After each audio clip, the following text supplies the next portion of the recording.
Oui, du carton. Passons au carton alors. On va se faire un petit unboxing de différents produits TCG qui nous ont été envoyés par Asmodée, un peu comme un cadeau de Noël. On a reçu un petit colis avec plein de produits TCG. Donc déjà, je voulais remercier Asmodée. Les remercier non pas que pour ce petit carton de Noël, mais aussi pour le soutien qu'ils nous ont apporté sur toute l'année 2025. C'est quelque chose qu'on ne pense pas à dire régulièrement, mais ils nous ont soutenus sur toute l'année 2025 et ils vont nous soutenir aussi sur l'année 2026.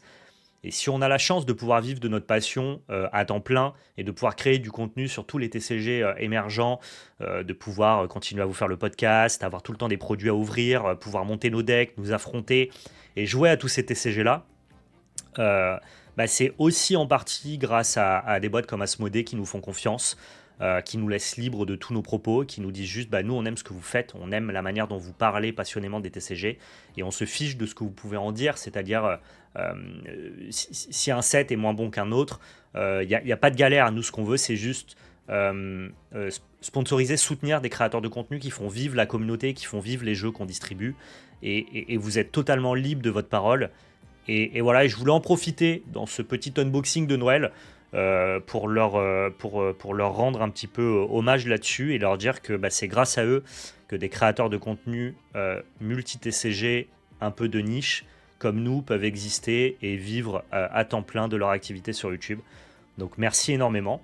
Et donc je leur retourne évidemment le message. Joyeuse fête de Noël aussi. Passer d'excellentes fêtes et puis hâte d'être 2026 pour une année qui, je le pense, sera encore plus grande que l'année 2025 pour les TCG. On a quand même très bien mangé en 2025, il y a eu beaucoup de très bons TCG, il y a eu beaucoup de très très belles choses, beaucoup de déplacements, une année qui était très très très productive et je pense que 2026 sera encore plus importante. Donc voilà, big up. Aujourd'hui, on va s'ouvrir du One Piece chapitre 11 avec beaucoup de chase cards, donc je suis très content, du Star Wars 7 numéro 6. On aura aussi des petits boosters carbonite collector et on finira par du Pokémon avec un petit peu de comment ça s'appelle, écarlate et violet, foudre et noir. Voilà, ça va être sympa, hein. On est parti, je passe directement en setup caméra. On commence par quoi? Je crois qu'on commence par One Piece parce que je suis excité. En ce moment, je suis très très One Piece la team, hein, vous le savez. J'ai toujours été dans le jeu, dans le gameplay de One Piece. Mais là, je suis un peu revenu à la collection que j'avais laissée de côté fin 2024. Donc là, voilà, j'ai pas spécialement de cartes de jeu à ouvrir dans OP11. Par contre, il y a des chase cards de zinzin à aller trouver, notamment dans OP11. Que ça soit la trésor rare de Zoro, qui se monnaie à un bon 400 balles en ce moment. Que ça soit la SP alternative, hein, le Luffy Gold, le Luffy Silver, qui sont vraiment des chase cards de fou pour tous les collectionneurs. On peut aller chercher la manga, qui est donc Luffy Snakeman, qui n'est pas ma manga préférée. Je crois que je suis pas hyper fan du visuel de Luffy en Snakeman, mais ça reste une carte de fou. Donc voilà, on a quand même de belles choses. On a quand même de belles choses.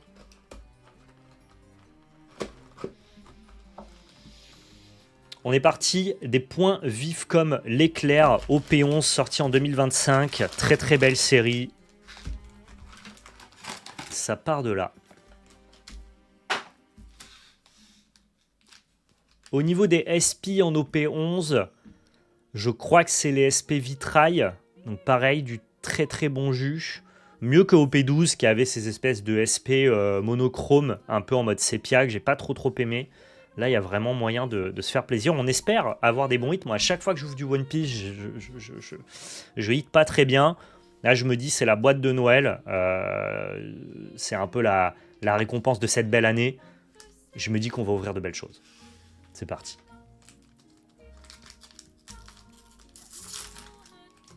Au niveau du jeu, globalement, j'ai tout, hein. Je cherche pas spécialement des cartes de jeu. Là, on cherche vraiment de la carte de collection. On veut voir une SP mosaïque. Ouais, bah j'aimerais bien pouvoir vous montrer ça, ça serait vraiment cool. On va passer sur les cartes communes, hein, c'est pas ce qui nous intéresse le plus. La petite Gear Second. Oh, on peut ouvrir l'event alternatif aussi, Gear Second, qui pareil a pris une très très belle cote, hein. Les events alternatifs qui au début se monnayaient quelques trentaines d'euros sont en train de devenir un peu un go-to de collectionneur. Et donc maintenant pour les scènes les plus emblématiques, et notamment le Gear Second ou alors le Gum Gum Gigante de PRB02, on est sur des cartes qui s'envolent en termes de prix. C'est vrai que les cartes sont très belles, hein, je peux l'entendre. Je crois que c'est le drop rate d'une alternative classique pour le set OP11, et dans PRB02, par contre, les event manga, c'est le drop rate d'une SP. Donc c'est pour ça que c'est incroyable One Piece en ce moment, parce que le nombre de hits que tu peux ouvrir dans ta boîte, entre les secrets alternatives, les SP, les mangas, les scènes, les events mangas, les SP parallèles, les leaders, moi j'adore les leaders para aussi, donc c'est très facile d'ouvrir une boîte One Piece et d'avoir une très très jolie carte à l'intérieur.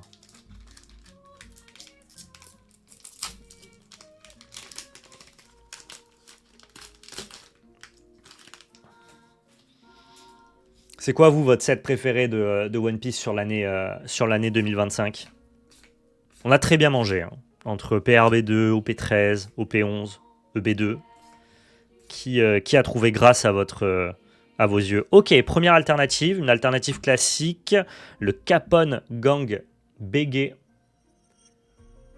Toujours pareil, hein, avec une qualité de production inégalée. On peut avoir des préférences pour d'autres TCG de manière subjective, avec notamment des illustrateurs de grand renom. Mais si on parle juste du traitement des cartes, personne ne se met à la table de One Piece. Ok. Premier hit. Est-ce qu'on a une display à 3 hits? Dieu que je le souhaite. Le set avec les pirates. Ok, Madmar, merci.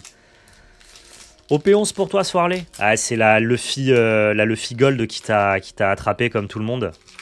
J'entends. T'as eu la Luffy Gold? Mais non, c'est pas vrai. Oh, chatte. Quand tu ouvres une carte à, c'est quoi, 3-4 000? Tu m'étonnes que t'adores le set.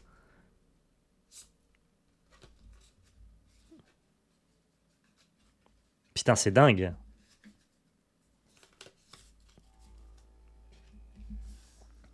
Yes, en français. Oui, parce qu'en anglais, c'est plus cher, c'est ça?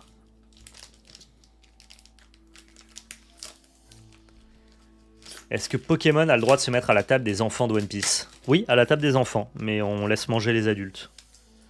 Non, Pokémon n'a pas du tout la même qualité de production. Les cartes sont beaucoup plus fines. Les jeux de texture sont très beaux, attention, il y a une belle finesse dans le rendu des cartes de Pokémon de collection, hein, les SAR sont magnifiques. Mais il y a quand même moins de...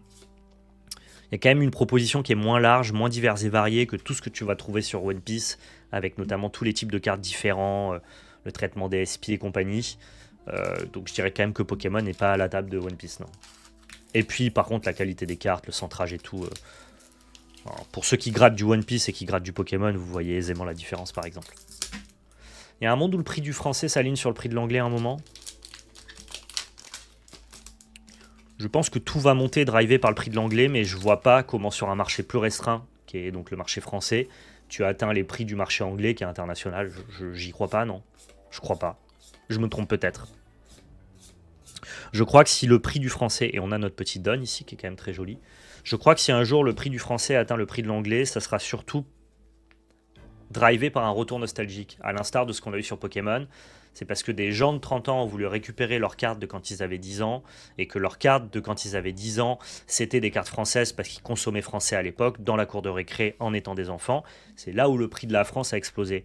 Quand il s'agit d'un marché d'investisseurs et de spéculateurs, ce qui est en train de subir One Piece, c'est pas la nostalgie qui parle, c'est le fait de pouvoir acheter des pièces qui vont prendre de la valeur et se revendre facilement, des pièces qui sont liquides.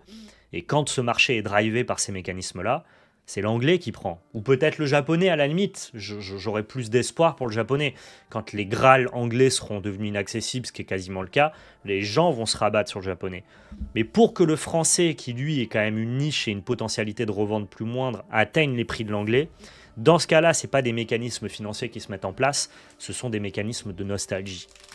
Et donc si un jour le français de One Piece explose, ça sera plutôt dans 20 piges, quand les minots qui ont 10 ans actuellement et qui adorent One Piece parce qu'ils ouvrent des boosters français, voudront récupérer leurs cartes en français parce que c'est leur carte de l'enfance. C'est ma théorie, je ne suis pas un expert là-dedans, Je peux évidemment me tromper, mais c'est le sentiment que j'en ai. Après, cela dit,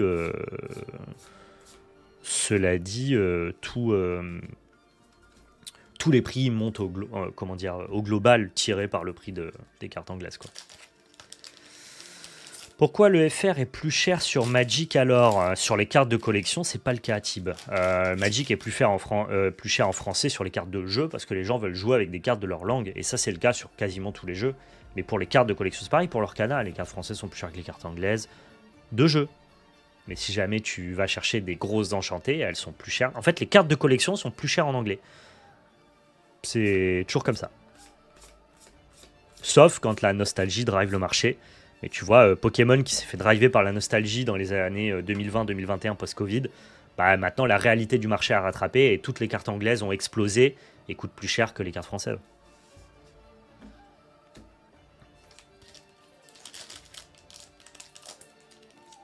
Donc voilà, il faut dissocier l'attrait collection et l'attrait du jeu, et auquel cas, bon bah les gens veulent jouer avec des cartes françaises, mais les collectionneurs cherchent plutôt des cartes anglaises. Je sais pas si la diversité des traitements est forcément gage de qualité, je préfère garder une cohérence globale à travers les sets perso. Ça s'entend.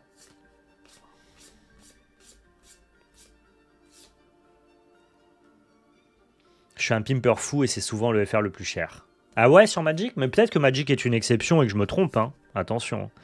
Là, moi, je vous parle de One Piece et Pokémon qui sont des jeux qui sont vraiment devenus une espèce de valeur refuge pour investir ton argent.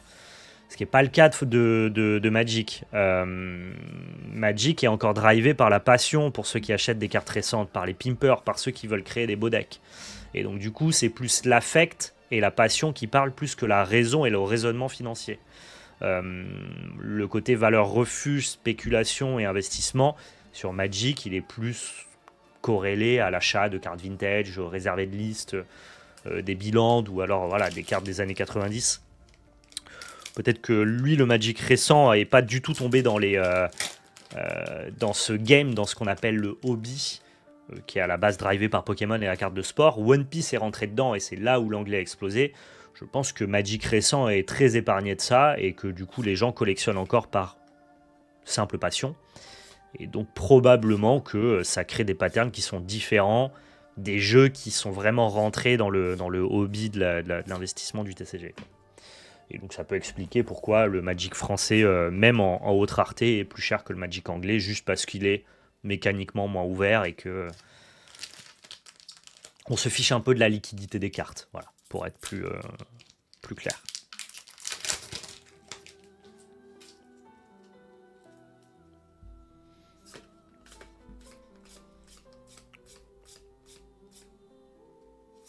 Ok, pour l'instant on trouve pas notre deuxième hit, hein. Ça papote, mais on voit pas le hit.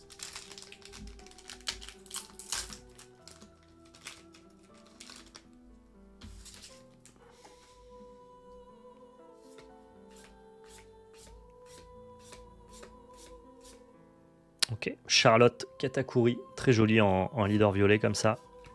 Ok.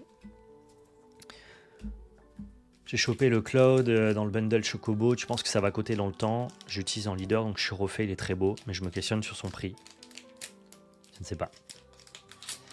Je ne sais pas du tout. Je ne suis pas du tout spécialisé en collection Magic. Pour le coup, je m'intéresse plus à la collection des cartes vintage Dragon Ball, ça c'est mon credo principal, quoi. Mais sinon, je m'intéresse à la collection Pokémon de loin et à la collection One Piece de plus en plus près. Et c'est plus là où je vais avoir une expertise et un avis. Sur la collection Magic, moi Magic je suis joueur, je suis pas vraiment collectionneur. Ce que je collectionne c'est les cartes qui sont plutôt attrées à la nostalgie, donc les All Frame Foil, des cartes vintage des années 2000, Bloc Invasion, Odyssey, tout ça. Sur les prix des cartes des collections récentes Magic, j'ai absolument aucune vision. Voilà. Je pense que c'est toujours une question d'offre et de demande qui drive les prix selon la langue. Oui, et dès qu'un TCG rentre dans le fameux hobby carte de sport Pokémon-like, bah dans ce cas-là, l'offre et la demande sont beaucoup plus importants en anglais. Et donc c'est pour ça que c'est les cartes anglaises qui explosent à One Piece.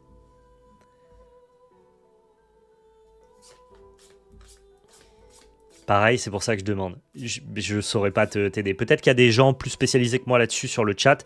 N'hésitez pas à apporter votre réflexion, votre expertise là-dessus. J'aimerais bien ouvrir Shirahoshi version grosse tête en paraleader, ça me déplairait pas.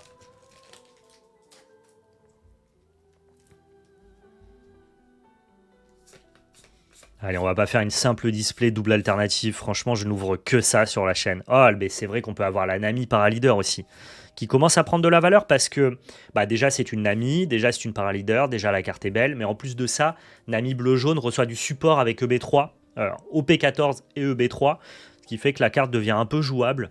Et donc voilà, son prix commence à monter un peu. Je suis expert, Claude va coter environ 10 millions de dollars. Belle expertise, David Zima, très argumenté.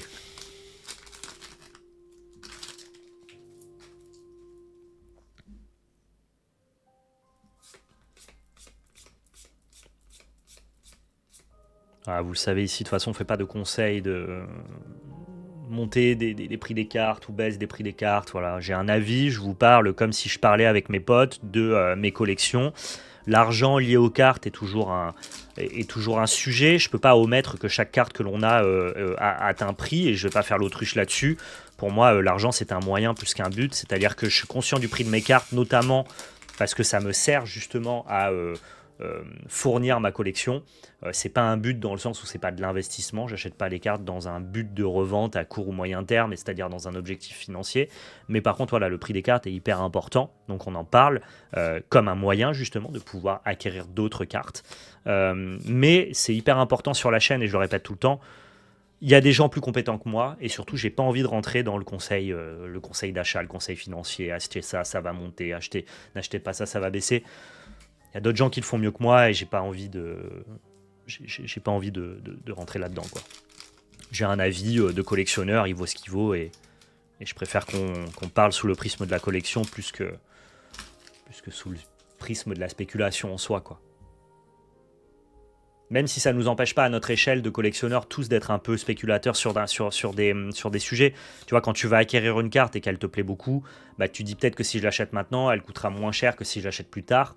Il y a une dynamique de spéculation et de financier, mais qui te permet juste, entre guillemets, d'acquérir tes pièces de collection au bon moment. Mais voilà, c'est pour ça que je peux pas trop répondre à vos questions. Même si j'ai un avis, en vrai, si tu me demandes est-ce que cette carte elle va coter dans 10 ans, ça n'a pas valeur de vérité ce que je vais te dire, quoi. Bon, le hit, bah il est pas là, David. Il est pas là. Écoute, qu'est-ce que tu veux que je te dise? Il est juste pas là, hein. Le Capone Gang Bégué qu'on a eu en alternative, mais en SR cette fois-ci. Il est pas là. Après, on a forcément 2 hits, donc là, il reste 4 boosters. Le hit est dans les 4 derniers boosters, c'est juste. Est-ce qu'on va avoir 3 hits ou seulement 2 hits? Est-ce que le deuxième hit, ça va être une simple SR, une simple EA, ou ça va être une carte de fou? Voilà, c'est ça la question maintenant.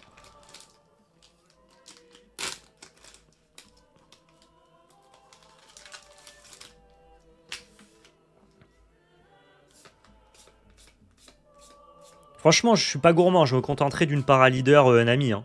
J'ai pas besoin d'une SP ou d'une manga, hein, mais je crois que là, les boosters ont d'autres projets pour moi, je crois. Et c'est bizarre, les projets sont toujours les mêmes. Tiens, tu auras ta display classique, 2 alternatives art, sans sucre. Sans sucre, sans sel, sans exhausteur, vraiment la classico, tu te démerdes avec ça.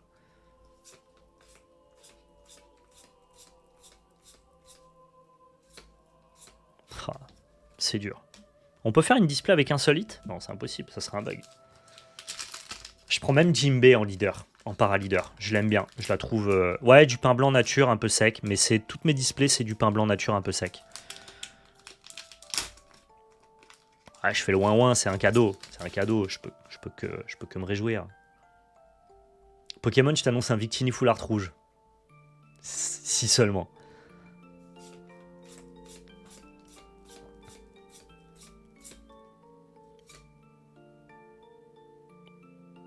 Pourquoi je l'ai appelé ce con? Pourquoi j'ai dit je me satisferais même d'un Jimbe leader grosse tête? Pourquoi j'ai dit ça, moi? C'est pas vrai, en fait, je m'en satisfais pas. Oh, chier. Ah, je l'ai appelé, hein. Tu sais, c'est le gars que personne choisit dans l'équipe de foot. Et là, je l'ai appelé. Et il a dit, oh putain, il m'a appelé. Oh bah vas-y, j'y vais. Tu vois, il y avait 5-6 hits qui étaient à la fin du booster, là, qui attendaient juste d'être appelés. Et parmi les hits, il y avait une SP, il y avait peut-être une manga. Et j'ai eu le malheur de dire, ben moi, je prends Jinbei. Et là, Jinbei, il a poussé tout le monde. Il a dit, oh putain, c'est mon tour, j'y vais. Quel con. Quel con. Il est arrivé comme à Marineford, exactement. Bon, la carte est belle, hein. Allez, je prends. En vrai, la carte est belle. Ça va rejoindre ma collection de grosses têtes. Je vous fais la semaine prochaine un petit tour de ma collection One Piece, hein. En ce moment, je chasse les... Je suis un chasseur de têtes, littéralement. Je chasse les grosses têtes. Du coup, 3 hits. Pourquoi 3 hits? Si t'as un leader EA, t'as forcément un 3ème hit? Mais non, never. Never. Il reste qu'un booster, la team, hein. Tu devrais avoir une secrète normalement. Ah ouais? Ok. Non, allez, vas-y, tu sais quoi, je suis médisant. Elle est pas mal. Je trouve les couleurs sont belles. C'est juste que Jinbei est pas un personnage. Moi, je collectionne drivé par l'intérêt que je porte au personnage. Et je porte pas beaucoup d'intérêt à Jinbei.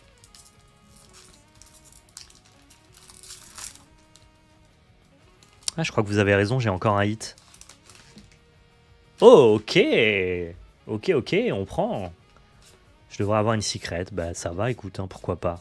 Ça fera toujours une display 3 hits, c'est cool. Effectivement, petite secret Kobe. J'avais oublié, en fait, si t'as une leader EA. Ou AA, je sais pas comment on dit. AA, pas EA. EA, c'est l'IA, rien à voir. Non, c'est même pas, c'est AI. Je dis n'importe quoi. Pourquoi je dis... C'est juste AA, en fait. Pardon, mon anglais est horrible. Oui, quand tu as une para-leader, on va les appeler comme ça, on va gagner du temps, on a forcément un 3ème hit, c'est cool. Ouais, EA, c'est le diable, c'est ça, c'est Electronic Arts, c'est bon. Je sais pas pourquoi j'avais ça en tête. Ah, elle est belle, hein. Mine de rien. Mine de rien, elle est pas mal.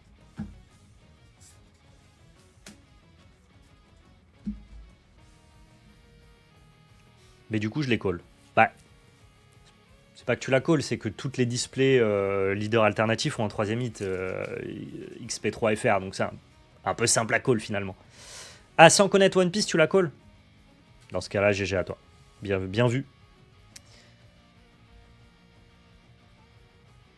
Donc on a eu Kobe. On a eu Jinbei. Oh, la qualité des textures, encore une fois, hein. Moi, les leaders grosses têtes, c'est au-delà des personnages que j'apprécie. C'est la frame, c'est les textures, le petit côté strié sur le cadre qui entoure la carte avec le personnage en gros plan comme ça. Moi, je suis zinzin de ça. Et la petite caponne Gang Bégué. On prend. Allez, c'était pas la boîte de l'année. Mais vu la qualité de mes boîtes actuelles, on va dire que ça va. Je pense qu'on passe à Pokémon.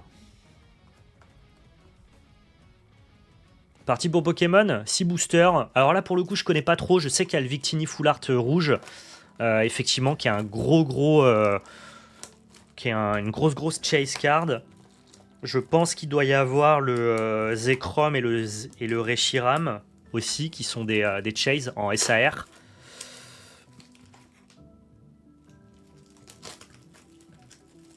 Donc on peut trouver des trucs. J'ouvre pour moi, Gros Mâche. C'est pas pour la boutique. C'est Asmodée qui nous les a envoyés en tant que créateur de contenu. Puis ouvrir des boosters Pokémon pour la boutique, pour le coup, je vous déconseille, hein. Je pense que c'est pas rentable du tout. Sachant que tout se vend facilement en scellé, il n'y a pas trop de besoin. Ok, donc c'est Foudre Noire, donc je peux pas avoir le Reshiram, c'est ça, je suis obligé d'avoir le Zekrom si jamais je hit. Tu pourras pas l'avoir car c'est Foudre Noire. Ok. Et l'autre, c'est quoi? Foudre Blanche, j'imagine? C'est pas réducteur ce que je dis, hein, c'est pas une blague, je pose vraiment la question. C'est vrai que je l'ai dit d'un ton en mode ah bah l'autre ça doit être foudre blanche. Non, non, je me questionne. J'ai arrêté Pokémon. Moi j'ai fait une vidéo pourquoi j'ai arrêté de collectionner Pokémon. Donc j'avoue que j'ai assez flamme blanche. Ok.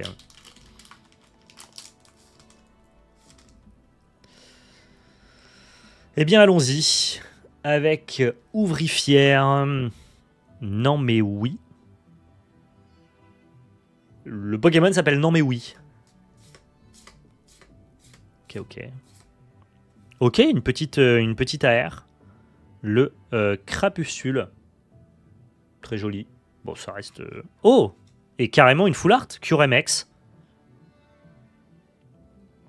Pas mal. Pas mal. Ok. Énorme hit, ça? Bon, je crois que tu exagères, mais on prend. On prend, c'est cool. Je crois que le énorme hit est un peu too much, mais... Le Crapuscule, c'est un énorme hit. Pourquoi? C'est illustré par un illustrateur très reconnu. Ah, bah c'est Shinji Kanda. Ouais, ouais, ok. Si c'est Shinji Kanda, je pense que c'est au moins recherché par les collectionneurs de Kanda, ouais. Et sur la carte, il y a un 666. Mais non. Où ça donc?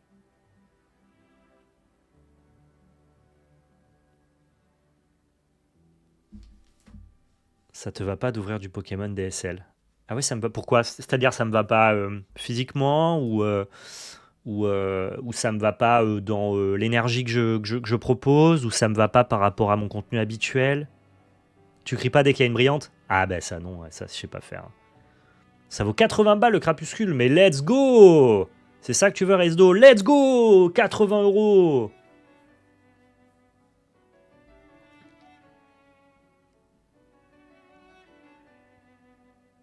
Il est où le 666? En vrai, je suis curieux, tant qu'à faire, montrez-moi.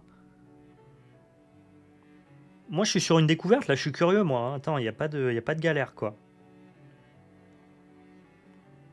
À droite du Pokémon, d'accord. Ah oui! Mais ça n'a aucun sens. Genre, vraiment, la carte vaut 80 balles pour ça? Regardez, je vous montre.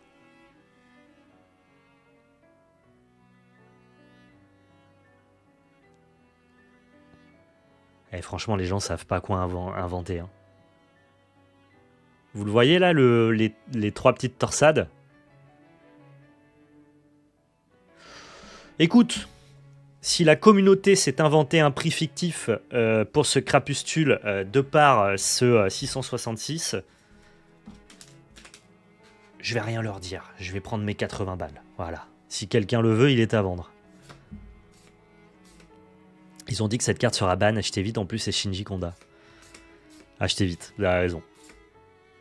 Ouais, par contre, pour le coup, Shinji Kanda, je connais. Je sais qu'il y a beaucoup de collectionneurs. Hop, on a eu une petite version Pokéball en Holo Reverse. Il est très beau, le Victini. Pour le coup, je sais que c'est effectivement recherché parce qu'il y a des gens qui sont fans de cet illustrateur. Et je peux entendre, il a un style très marqué, avec toujours cette espèce de palette, et c'est très fourni. Et c'est celui qui a fait le Magikarp, celui qui a fait le Giratina. Et ça, c'est à l'époque où je collectionnais encore Pokémon, donc je connais bien. Et en vrai, il a une vraie patte, quoi. Vraiment. Là, je trollais un peu en mode. Je faisais genre, je connais pas et c'est un hit nul, mais ouais, très LSD. Mais en vrai, non, c'est stylé, Shinji Kanda. Je suis avec vous, la team des Pokémonistes. Ah, j'ai été un dresseur de Pokémon, moi aussi. Non, mais attendez, je hit sur hit, là. On a un petit Meloetta en X. Alors, j'aime pas trop les X, elles ont pas de texture et l'espèce de pattern. Le pattern comme ça, là, qui est juste posé en mode. T'as des espèces je sais pas comment on va appeler ça, des petits hologrammes comme ça qui pop sur toute la carte. Il y a un côté. Il y a un côté sac Louis Vuitton que j'aime pas du tout. Pour le coup. Donc moi j'aime pas du tout les X, mais pour les gens, je pense que c'est un hit, quoi.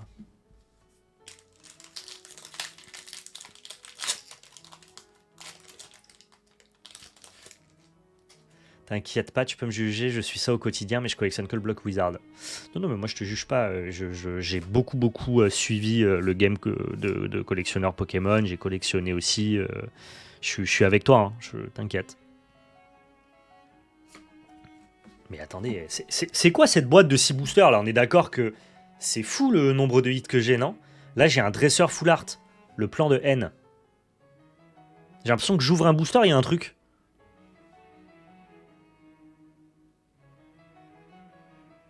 C'est une boîte influenceur ou quoi? Ça n'existe pas. Arrêtez de croire à ça, je vous en supplie. Bon, je sais pas si c'est un gros hit, mais ça reste un hit, quoi. C'est fou. Genre ça, c'est l'équivalent de 4 boosters, la team. Ouais, j'ai l'air de bien dropper, ouais. La rareté Starfoil ou Shatterfoil sur Yu-Gi-Oh! Ouais, je déteste cette rareté-là.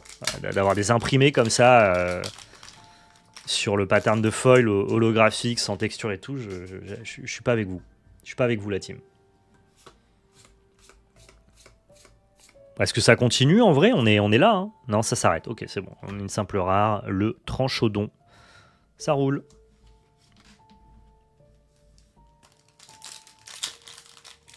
Allez, dernier booster, une petite SAR pour conclure. Parce que pourquoi pas. N, c'est le protagoniste de Noir et Blanc, trop BG, il y en a plein qui le kiffent. Ok. Eh ben écoute, ça sera vendu le plus rapidement possible. Demeteros, Lianadja. Et attention, est-ce qu'on a un hit encore? Non, ça s'arrête ici, on a le Demeteros en version foil. Ok. Cool. Merci pour le prime, Julien.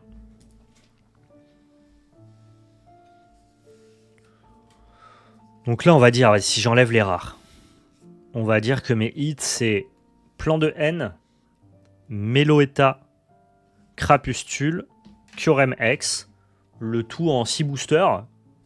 Franchement solide. Je vais quand même aller les sliver. Ça mange pas de pain.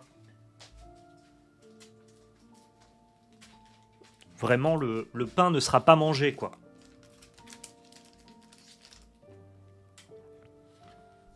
Ça paraît une petite full art, je pense que ça doit être recherché par notamment les collectionneurs de full set. Non, en vrai, j'étais médisant, il est joli ce Crapustule. Hein. Ça manipule sans les gants en latex, elles ne seront que PSA 7. C'est vrai. C'est vrai et c'est faux. Pour le coup. C'est marrant qu'on troll comme ça, mais ça sert à rien de mettre des gants. Juste faites attention à vos cartes. Si jamais vous avez des cartes de valeur, les mettez pas en perfect sleeve. Là, pour des cartes à 60 balles, on s'en fout, mais pour des très très grosses cartes, genre des SAR, Dracofeu et tout, qui peuvent valoir plusieurs centaines d'euros, mettez-les dans des sleeves souples. Mais voilà, si tu mets ton Dracofeu avec tes doigts dans une sleeve souple, tu risques rien. Tu vas pas lui baisser sa note PSA. Quoi. Là, je débunk, hein. Je dénonce même.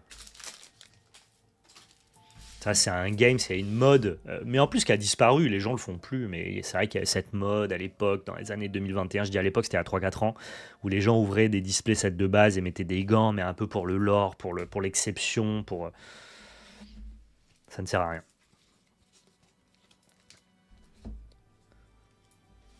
Juste lavez-vous les mains avant d'ouvrir vos cartes, quoi.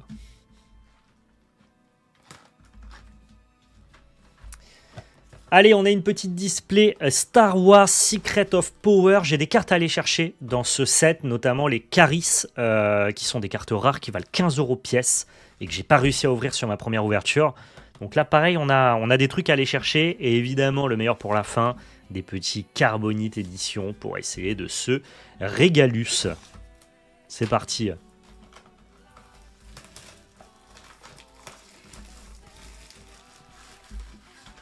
Mangez pas de chips en ouvrant un booster. Ah, évitons. Après, vous faites ce que vous voulez, hein, c'est vos cartes. Hein. Moi, je suis un peu team, les gens font ce qu'ils veulent avec leurs cartes. Il y avait un peu ce truc de, quand j'étais en AP à Magic et que les gens jouaient sans sleeve, ça me crevait le cœur. Aussi à une époque, quand je voyais, par exemple, les petits-neveux de ma compagne qui ouvraient des boosters Pokémon avec des giga-hits et qui les protégeaient pas, tu sais, j'avais un peu envie de leur dire, attention... un peu envie de leur dire attention, ta carte elle vaut quand même 100 balles, mets une sleeve. Et en fait, ils ont 6 ans. Ils s'en branlent qu'elle valent 100 balles. Ils s'en branlent de mettre une sleeve. Ils sont juste contents d'avoir le Pokémon qu'ils aiment. Et j'ai un peu débunké ça. J'ai un peu pensé contre moi-même. Et j'ai un peu dit en mode les gens font ce qu'ils veulent de leur carte. même si la carte elle vaut 1000 euros, si t'as pas envie de la protéger, si t'as envie de la frotter sur le goudron, ben en fait tu fais bien ce que tu veux parce que c'est tes cartes. Et, c'est comme ça que nous on a joué, c'est comme ça que nous on a consommé les cartes, et c'est comme ça qu'on avait nos cartes Pokémon dans les années 99. Et je crois que c'est important qu'un enfant il décorrèle totalement la valeur de sa carte, qu'il soit juste intéressé par l'illustration et par le Pokémon. Et même si elles valent très très cher, voilà, moi j'ai vu dans les mains des petits neveux de ma compagne des cartes à plusieurs centaines d'euros maintenant et qui sont voilà tenues par un élastique rangé dans la poche. Et c'est bien comme ça. C'est bien comme ça, c'est important, c'est pas grave. Donc si jamais vous avez envie d'ouvrir vos cartes en mangeant des chips, tant que c'est pas les miennes, vous faites ce que vous voulez. Moi, je suis pas d'accord. J'offre des top loaders à mes petits-neveux parce que l'adulte que je suis aurait voulu avoir des top loaders enfants. Oui, moi, c'est ce que j'ai fait aussi. J'ai donné des sleeves à mes petits-neveux. Quand ils viennent chez moi, j'ai toujours un stock de belles cartes Pokémon un peu promo et tout, et je leur en fais choisir une à chaque fois. Et évidemment, je la sleeve et je la leur donne. Mais si derrière eux, ils ont envie de la sortir de la sleeve, s'ils ont envie de l'échanger, s'ils ont envie de la frotter par terre, s'ils ont envie de se foutre du prix que vaut la carte, moi je suis à titre informatif, je leur dis, ah ta carte c'est une vraie carte recherchée et tout, mais s'ils ont envie de la consommer comme un enfant avec l'insouciance qu'on avait étant enfant et qui était si bonne, c'est bien l'insouciance. Et bien dans ce cas-là, préservons cette insouciance et on s'en fout de l'adulte qui est en moi et qui voit une carte qui va perdre toute sa valeur, et c'est pas grave quoi.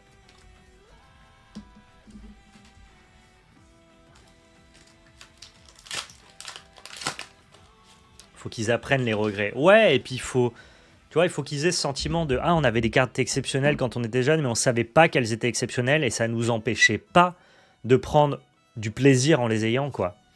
Justement, on appréciait purement et simplement la carte en elle-même et pas le prix que la carte que la carte avait. Et je crois que c'est hyper sain de consommer ça comme ça quand t'es enfant.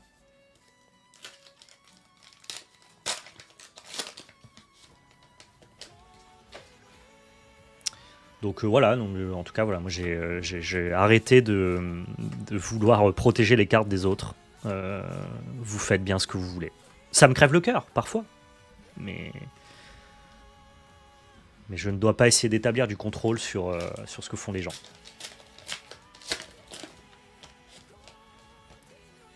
Il a drop une manga avec un gros kebab. Ouais, mais écoute, s'il veut, c'est tant mieux pour lui, quoi.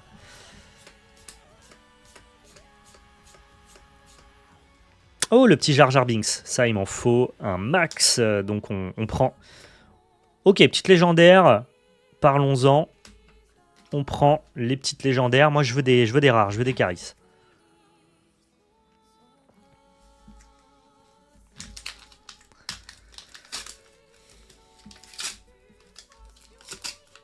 J'aurais voulu que le John Havoc du futur me dise « Ne prends pas ce petit album à l'école primaire aujourd'hui, tu vas te faire voler. » C'est vrai. Pour ou contre offrir de fausses cartes aux enfants. Moi, j'offre rien de fake. Parce que quand tu offres du faux, c'est plus un côté responsabilité mondiale, entre guillemets, dans le sens où quand tu offres du faux, tu valorises et tu alimentes des marchés parallèles et parfois des organisations néfastes. Que les enfants aient des cartes fake juste parce qu'ils aiment l'illustration, ça ne me pose pas tant de problèmes. Que des parents qui n'ont pas les moyens de se fournir en Pokémon, et c'est le cas parce que c'est scalpé et parce que leurs enfants veulent du Pokémon et eux n'arrivent pas à en trouver.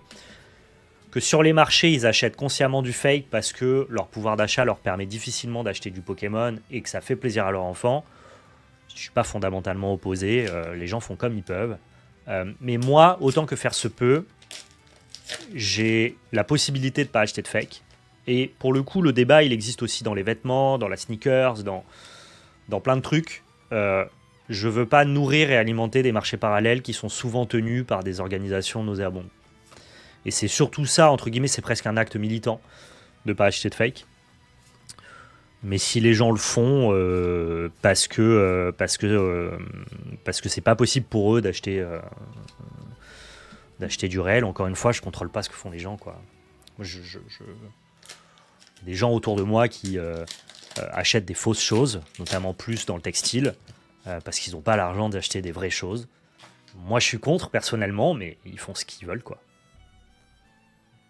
Ouais, mais au-delà même de cautionner du vol de licence ou de marque, moi, c'est vraiment que la plupart du temps, je veux dire, ton argent, tu le donnes à des gens qui exploitent d'autres personnes et compagnie. Tu vois, c'est aussi un truc un peu de responsabilité, quoi.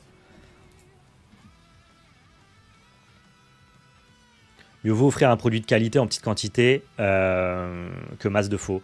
Je suis d'accord, mais après pour Pokémon, voilà, il y a eu vraiment un côté. Mais en fait, moi, mes enfants veulent du Pokémon. Et on a eu des témoignages là-dessus. Euh, Moi, mes enfants veulent du Pokémon et je n'en trouve pas. Ce n'est pas possible. Il n'y en a pas à Pickwick Toys, il n'y en a pas il y en a pas dans les boutiques spécialisées. Il n'y a pas de Pokémon. Donc comment je fais? Est-ce que je subis la colère de mon enfant? Ou est-ce que je lui achète des fausses cartes? Bah, je lui achète des fausses cartes et je suis pas parent, j'ai pas cette problématique là, donc je peux pas m'opposer à ça, je l'entends, quoi. Mais, mais moi, autant que faire se peut, si j'ai les moyens, la possibilité d'avoir des vraies cartes pour mes gosses, et si j'avais des gosses, j'essaierais de leur offrir des vraies cartes. C'est plutôt ça mon propos. Faut voir plus loin que le sommet de l'iceberg, ouais. Et quand tu vas au fond de l'iceberg, c'est hyper tout ce qui est lié à l'attrait du fake. Est souvent tenu par des personnes assez malhonnêtes. On en parlera après, Citron Bleu, de l'arrivage Cardass. Pardon. Je suis pour les fausses proxys pour le compétitif. Et je suis contre. Mais pareil, j'entends les positions inverses. Mais ceux qui font vivre ton jeu, qui organisent les tournois, ce sont des boutiques. Et si tu organises les fausses proxys, eh bien, ça j'avais besoin aussi du capitaine Tifo. Ceux qui organisent les tournois sont ceux qui vendent des produits et qui ont besoin de vendre leurs produits. Ont besoin que tu doives acheter les produits pour avoir tes cartes et que tu puisses pas faire des fausses ou des proxys. En gros, c'est toute l'échelle de la communauté, de l'organisation de la communauté qui s'effondre si jamais tu acceptes les produits. Moi, je suis une boutique qui a un jour à terme a vocation peut-être à être une boutique physique et donc je peux pas autoriser les proxys en compétitif. Cela dit, par contre, attention, je valorise l'utilisation de proxy en kitchen table, entre amis. Je valorise l'utilisation de proxy pour tester vos decks. Je valorise l'utilisation de proxy dès lors qu'il n'y a pas un aspect ou un but compétitif. Et je pourrais même entendre que certaines boutiques, pour certains formats très vieux, qui n'est pas du tout lié à la vente de leurs produits, je pense à du pré-moderne, du legacy ou du vintage, je trouverais ça normal que certaines boutiques autorisent les proxys dans ces formats-là. Mais une boutique qui vend du Magic standard, du Avatar, du Spider-Man et compagnie, et qui fait des tournois standards, tu peux pas lui demander d'autoriser les proxys. Voilà, c'est mon point, ma position là-dessus. Tu peux pas lui demander de pouvoir proxiser ton deck en standard alors que lui vend des produits standards et il a besoin de te les vendre pour que la boutique dans laquelle tu viens jouer continue à exister. Mais c'est, encore une fois, j'entends qu'on ait l'avis contraire, hein, mais c'est ma position là-dessus. Mais dans les vieux formats qui n'ont rien à voir avec ce que la boutique vend, c'est pas le même débat, Bonjour Bonheur. Moi je te dis, tu fais du legacy en boutique, t'autorises 10 proxys, c'est pas du compétitif soutenu par Wizard, aucun problème avec ça. Format éternel, proxy autorisé. Mais dès qu'on touche aux modernes pionniers standards, qui sont les formats compétitifs soutenus par Wizard, et avec des produits en boutique qui vont alimenter ces formats-là, je suis contre l'utilisation de proxy. Après, quand tu joues avec tes potes, tu fais ce que tu veux. C'est ça qui est trop bien.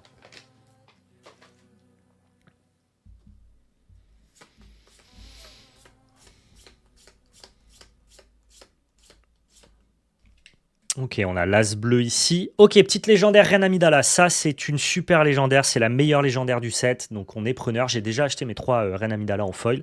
Donc, celle-là partira à la vente, hein, évidemment. Mais c'est cool, c'est un très bon hit. On est preneur. J'ai pas ouvert de Caris pour l'instant. Par exemple, la petite beauté, tu fais en fonction de justement des possibilités des boutiques.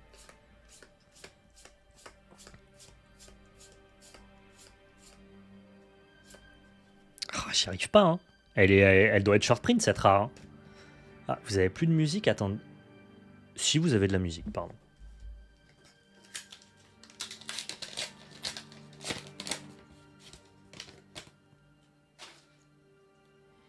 Tu parles de ta boutique, on peut la trouver où? Labelcarte.fr. Le nom le plus simple ever.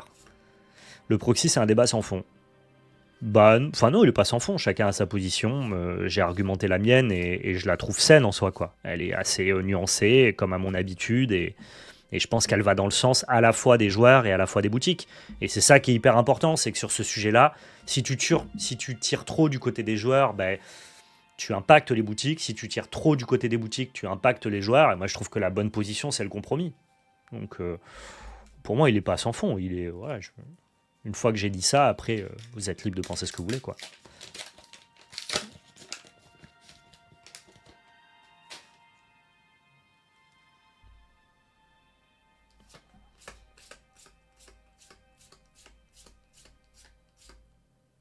Les jar, est-ce que j'ai mon carré?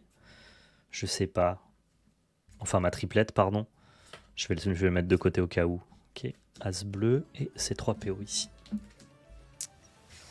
Je voulais te demander, est-ce que tu saurais où trouver une grand combat HS part 3 Niarmint? Bon courage. Bon courage, bonjour bonheur. Mais moi, en tout cas, quand j'ai trouvé la mienne, c'était sur des groupes Facebook. C'est sur des groupes Facebook, en étant attentiste, en n'étant pas pressé. C'est des années et des années d'attente et de recherche. Et puis un jour, il y a la bonne offre que tu vois au bon moment et tu es le premier à te jeter dessus. Et moi, ce que j'ai fait, c'est que j'ai d'abord acheté une HS Part 3 qui n'était pas Niarmint, qui était TBE. Je m'en suis contenté jusqu'à avoir une Niarmint popée. Je l'ai acheté et j'ai revendu la TBE. Mais ce que je veux dire, c'est que sur le game de la Cardass, et c'est d'ailleurs pour ça que je l'ai mis en stand-by pour l'instant, parce que je suis arrivé à un point de ma collection dans les cartes vintage Dragon Ball où juste le produit n'existe pas. Il n'y a pas de marketplace, c'est que des annonces sur Facebook de particuliers. Et en gros, j'ai repris la collection One Piece parce que sinon, voilà, maintenant, il faut que j'attende 2, 3, 4, 5, 6 mois pour acheter de nouvelles cartes DBZ en fonction des propositions de vente qu'il y a. Et une HS Part 3 Niarmint, c'est tellement rare que oui, ça drop peut-être 2 fois par an. Et 2 fois par an, si tu vois le post 10 minutes plus tard, elle est déjà vendue. Donc il faut être là au bon moment, au bon endroit. Et je crois que la mienne, j'ai dû l'attendre 2-3 ans, quoi.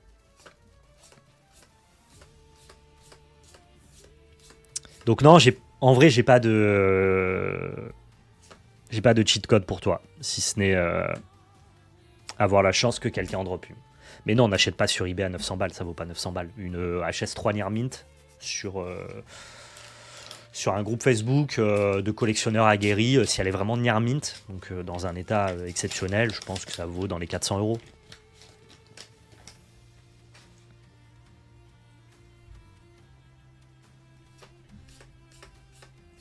Ce que tu peux faire sinon, c'est une annonce d'achat. Tu peux poster sur les groupes Facebook, dire je cherche une HS3 Niarmint. Si quelqu'un est vendeur, contactez-moi. Peut-être que ça va mordre. Hein. D'ailleurs, ta vente de 3 cartes DBZ sur FV s'est bien passée. J'ai vu passer l'annonce, mais j'ai pas suivi. Non, aucune n'a été vendue pour l'instant. J'ai pas relancé l'annonce, faudrait que je le fasse. Non, je suis étonné d'ailleurs. Je pensais que tout allait partir instant, mais je pense qu'on est avant les fêtes de Noël. Les gens ont pas beaucoup d'argent aussi. C'est peut-être pas un moment qui est hyper propice à la vente. Mais non, c'est pas du tout parti. Après, les cartes sont pas dans un super état, donc forcément. Ok, petite légendaire, le Lightmaker.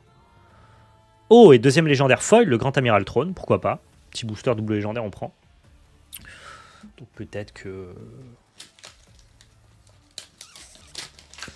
comme les états étaient pas très bons, les gens se sont pas associés. Après, j'ai mis les prix en conséquence. On verra bien.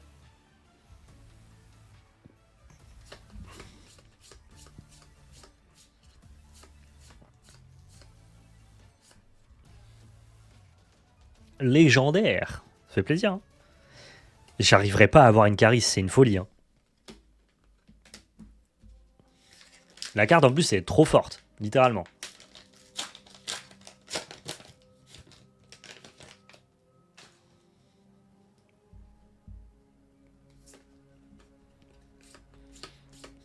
Ça joue un peu à Star Wars sur le chat ou pas? Ok, pouvoir d'exception, ça c'est une bonne carte pour Garsax. Garsaxon. Il me reste 3 boosters là. En vrai, on a déjà ouvert la meilleure légendaire du set, hein, Amidala, donc on va dire que c'est ok, mais on dirait pas non, genre une showcase ou un truc un peu stylé quoi. Yes, meilleur TCG actuellement. Je pense que ça fait partie des meilleurs TCG émergents actuellement. Je pense que malheureusement qu'ils souffrent d'une non-hype que j'explique peu. J'ai quand même l'impression que la licence Star Wars en France et en Europe est plus forcément à son beau fixe. Peut-être lié à trop de séries sur Disney+, et une dernière trilogie qui a été très peu marquante, voire même qui a fait du mal à la licence. Mais en termes de pur gameplay, de pur jeu, ça a à la fois le côté simple et accessible d'un Lorcana et à la fois quand même une vraie complexité dans le gameplay avec une facilité d'accessibilité à tes ressources avec le système de n'importe quelle carte de ta main est une ressource, un flavor qui est très bon avec un sentiment vraiment de vivre une bataille de Star Wars, un token initiative qui bonifie le gameplay alors que c'est hyper simple. Ok, petit Cassian Andor en légendaire on prend. Donc ouais, moi je conseille souvent Star Wars en disant mais en fait que t'aimes Star Wars ou pas, c'est juste un bon jeu quoi. Et je crois qu'il souffre un peu en ce moment notamment de la sortie de Riftbond. Moi je le vois en tout cas dans mon local.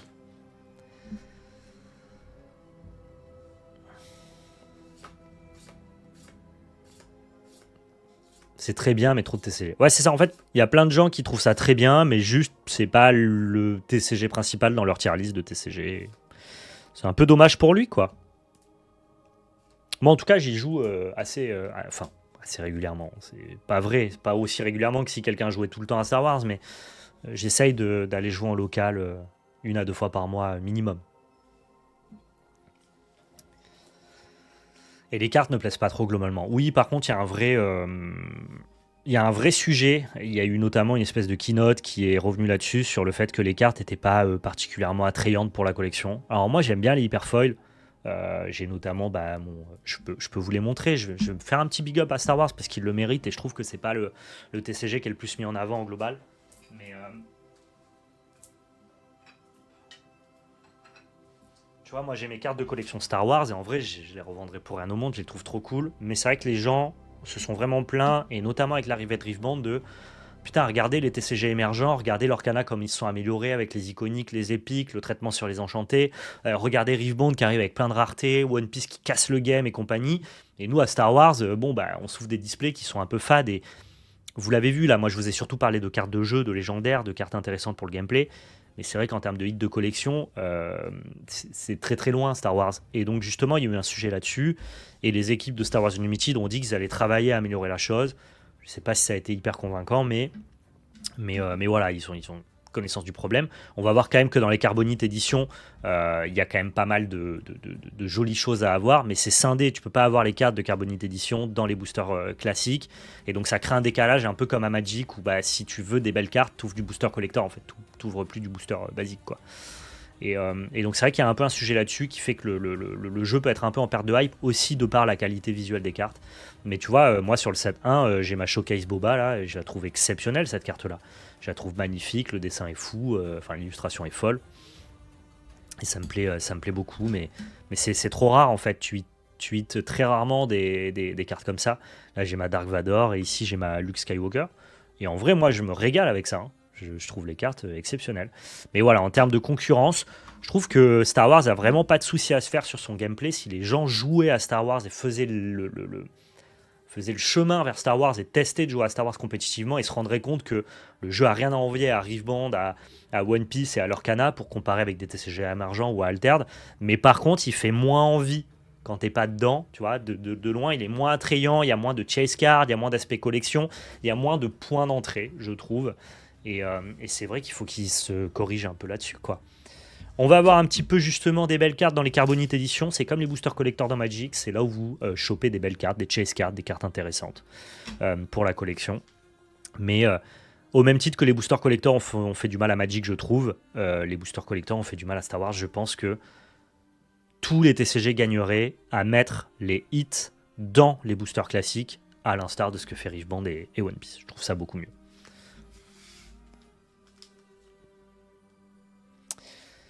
Si tu pourras avoir les cartes prestige classiques dans les boosters classiques à partir du 7-7. C'est ce que je dis, Peshmerga. Ils ont dit qu'ils allaient corriger certaines choses à l'avenir, mais je crois que les gens veulent plus que ça. Ça coûte combien un deck méta en ce moment environ? C'est pas excessif Star Wars, hein. On est dans la range un peu des TCG acceptables, abordables, je dirais dans les 150-200 $. Je pense que t'as un deck Star Wars très cohérent, quoi. Donc voilà, j'en mets une petite sur Star Wars, le jeu est bon, quoi. Le jeu est diablement bon, mais le jeu a du mal à se mettre au niveau des autres TCG en termes de collectibles. Ok, on a une petite version showcase ici qui est pas mal. Vador 60 balles? C'est quoi quel Vador Peshmergaz? Mon Vador PSA? Je pense qu'il coûte plus que 60 balles, mais peut-être que tu parles d'une chase card. Ok, j'aime bien, le traitement est joli. C'est juste qu'il n'y a, pas de texture, quoi. Je pense qu'on peut faire mieux. Les boosters collector altered, c'est le même délire complètement. Et je pense qu'ils auraient gagné à mettre tout leur hit dans le booster, en fait. Vador pilote jaune le deck. Ah oui, d'accord, pardon. Vador 7-4, c'est 60 € le deck, bien sûr. Mais c'est pas le deck le plus compétitif du format. C'est un bon deck d'entrée, je dirais. Ok. Voilà, petit booster classico. On n'a pas eu de légendaire. On n'a pas eu de légendaire foil. On a eu cette petite carte showcase.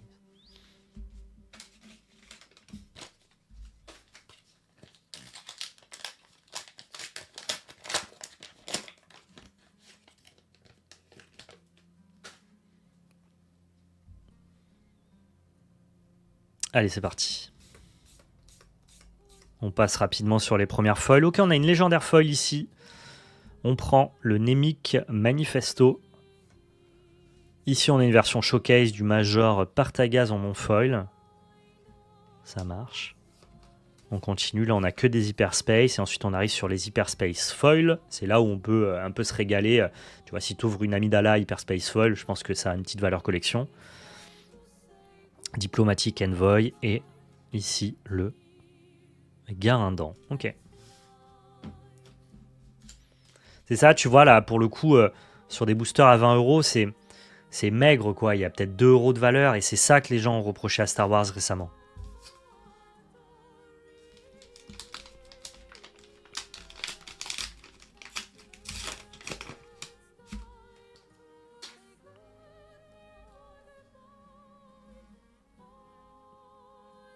C'est le cas de One Piece, en fait. Les jeux qui ont un gros attrait collection, il y a un effet qui se coule, qui est assez négligé par les gens. C'est que oui, maintenant, les cartes de collection One Piece, il y a des cartes qui valent 5000 balles. Mais par contre, le jeu coûte rien parce qu'en fait, les collectionneurs ouvrent en masse et revendent les cartes de jeu. Et toutes les cartes de collection recherchées sont des skins alternatifs, ne sont jamais des cartes de jeu. Et donc, quand les collectionneurs ne cherchent pas les mêmes cartes que les joueurs, ce qui est hyper important, mais ce que la plupart des TCG maintenant font, et que l'attrait collection d'un jeu explose, et bien du coup, c'est comme Pokémon, le jeu ne vaut rien. Maintenant, One Piece, n'importe quel deck, c'est entre 35 € pour Imu et peut-être 200 € pour les decks qui jouent des secrètes, un peu recherchés, mais c'est un grand maximum. 200 €, on est sur la range assez élevée d'un deck One Piece. Et donc c'est bon qu'un jeu soit giga, tétra, méga collectionné, voire scalpé, parce que pour nous, joueurs, les cartes coûtent rien, et c'est le cas pour Pokémon. Moi j'aime bien le foil. En vrai, je trouve que les cartes de Star Wars, elles sont cool, elles sont belles, mais je comprends que les gens cherchent un peu plus d'attrait collection dans l'ouverture. Ziton Moge, donc ça c'est la version showcase. Ok, elle est pas foil malheureusement. Est-ce qu'on peut avoir une hyperspace un peu stylée, genre une légendaire, s'il vous plaît? Le site assassin et dernier hit, attention. Non. Et tu vois là, j'ai pas eu de showcase leader, j'ai pas eu d'hyperfoil légendaire. Mes seuls hits, c'est ça. J'ai eu qu'une seule légendaire sur les 3 carbonites. C'est pas assez fourni en fait. Voilà, c'est ça. C'est ça le retour que la communauté a fait vraiment. C'est quand on voit ce que les gens ouvrent sur les autres TCG, on en veut plus. On veut plus de dopamine, on veut plus d'ouverture sympa. Là, 3 boosters carbonites, j'ai aucune valeur quoi. Si on nommait le côté joueur qui va récupérer des cartes pour ses decks, il n'y a pas le côté attrait collectible, quoi. C'est très difficile d'être content à l'ouverture.